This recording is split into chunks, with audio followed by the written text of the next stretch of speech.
So hey everyone, here we have given question to find which of the following is not a correct for alloys.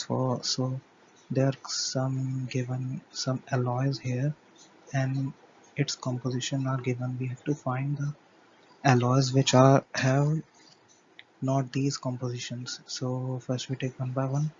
So German silver. So German silver consists of copper, zinc and nickel. So it basically consists of 50 to 60% copper and 17 to 19% zinc and 21 to 30% nickel. So this is correct. So next comes the brass. So it consists of copper and zinc only, not nickel. So this is wrong.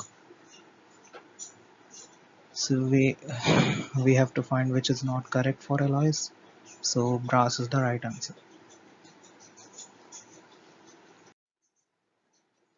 As you can see here, all the composition have been given here.